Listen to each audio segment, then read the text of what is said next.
Hey everyone, I'm back with another Transformers review, and today we're taking a look at the Generations 2013 Fall of Cybertron Starscream. This figure, I saw prototype pictures back in February of 2012, I believe, and ever since I saw that, I knew I wanted this figure, and I saw it on Big Bag Toy Store. I did not pre-order it, but I did manage to get my hands on it. And I'm actually really glad that I did, because I pretty much waited a whole year to get this, and he was worth the wait. He's definitely my favorite mold so far in the Fall of Cybertron line, as far as deluxes go. But yeah, I'm gonna start differently. I usually go from vehicle to robot, but he was packaged in robot, so might as well go to vehicle mode. But anyways, he does come with the one weapon right here. Actually, it's two weapons, but they combine to form one. And these are modeled after the Neutron Assault Rifle that are in the Fall of Cybertron game. And if you put them together, they're actually geared together. If you line up the gears and if you move them, they will both simultaneously rotate. They have 4 pegs. They got 2 on the bottom and 1 on each side. So what you can do is, like you saw at the beginning, have it as a combined weapon, or give them a more G1 look. You can have the them like null rays on the side.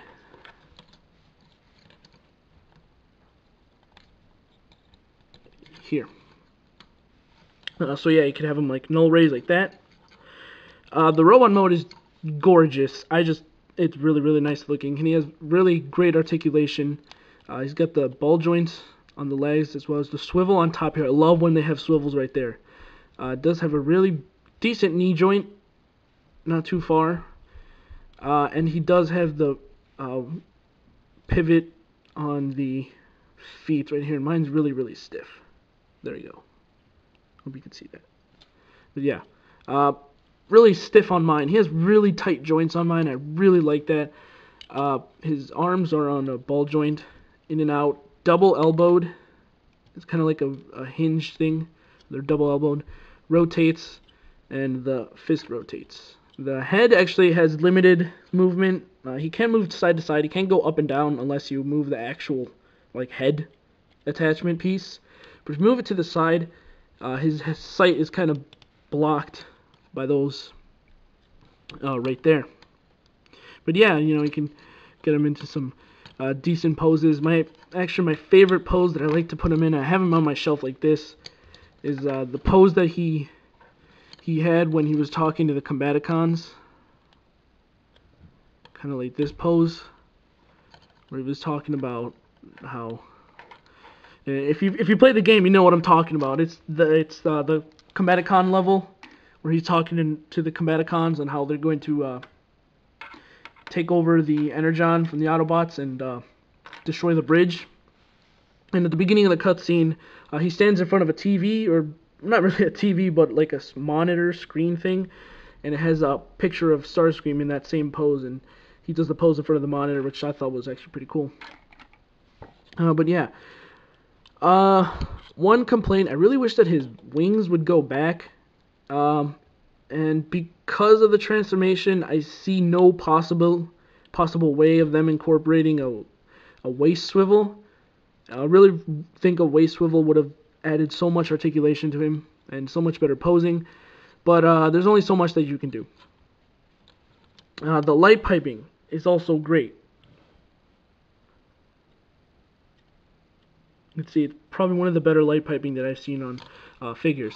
Nice details around. You can see he's got the pink and everything. But yeah, really nice details.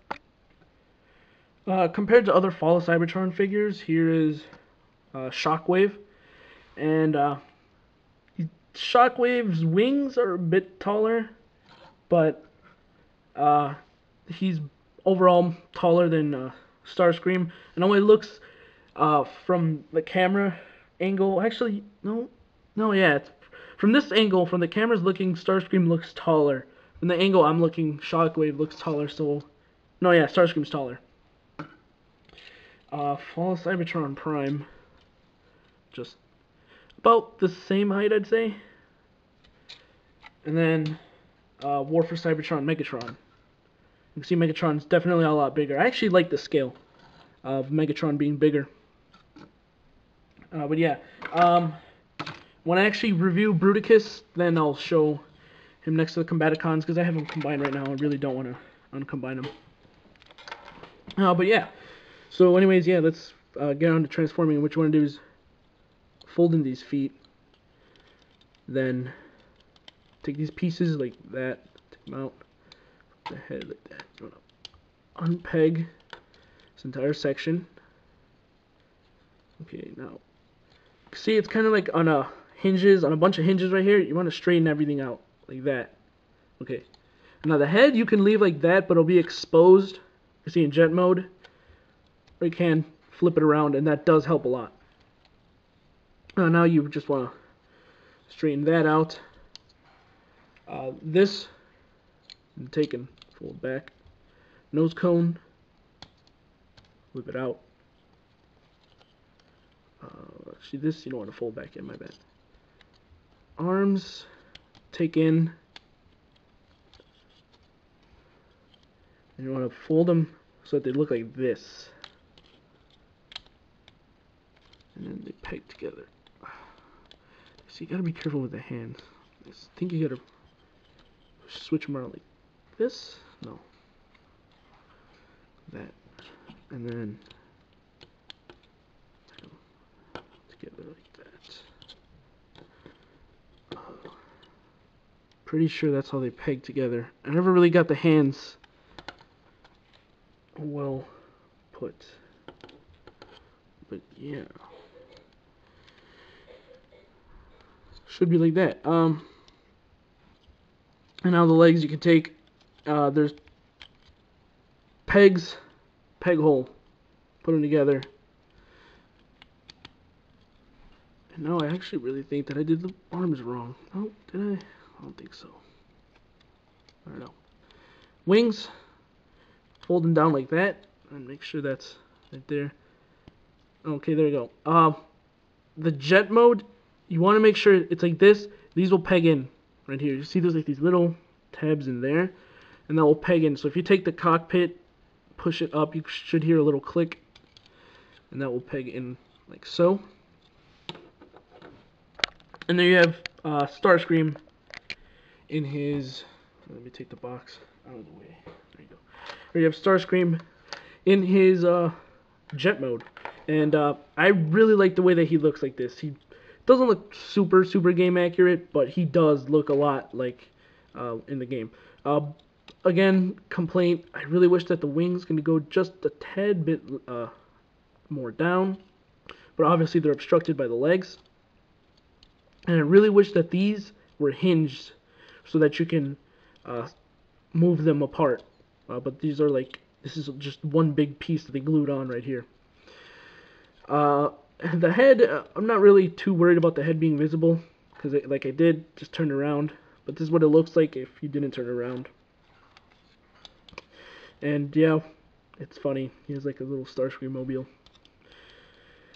And he does have some, I did not show in robot mode actually, he does have some gap issues in robot mode. You can see through his chest on the side view, but it's not that much. You can take the guns and there we go, put them like that. Kind of have to raise the wings up a bit. Want to do that like that. Oh crap! Like there, and then you can have him with the guns flying into combat. So yeah, definitely the best, second best mold in the wave. I only have this guy so far. I'm skipping Ultra Magnus. I know a lot of people are saying good things about him, but I mean, I have the mold, and I'm not a fan of repaints. Unless it's a repaint I need, like Skywarp or Thundercracker.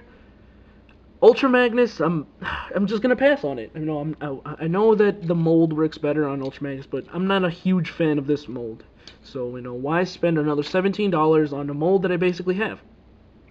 Sideswipe, it is a remold. I just had a rant about it, but he was in the game, and I kind of want to go completist on this line and buy everyone that was in the game, no matter what funky colors I get. You know, like the Bruticus, I have the G2 Bruticus just because he was cheaper to get than buying all the all the retail versions, but yeah, I mean, at least I have the molds. So yeah, Sideswipe I'm gonna get just to get Sideswipe, even though I already have Jazz. Who else is in the mold? Air Raid I'm not gonna bother. Kickback. I really want a Kickback. Kickback looks so awesome. He looks so cool. He looks like the best mold in Fall of Cybertron, hands down. I mean, I have yet to play around with him. He's 1-to a case, which sucks so much. But yeah, I really want a Kickback. Kickback looks awesome. Who else is in the wave? I already mentioned Air Raid, and Air Raid sucks. But yeah, Starscream's 2-to a case, so he shouldn't be too difficult to find. But he just came out at local US retail, so he might be a little bit difficult to find, seeing that collectors are on the hunt for him. As of now, he's sold out on BBTS, so I'm really glad I got mine. But anyways, yeah, thank you guys for watching. Definitely recommended. I'll see you guys next time.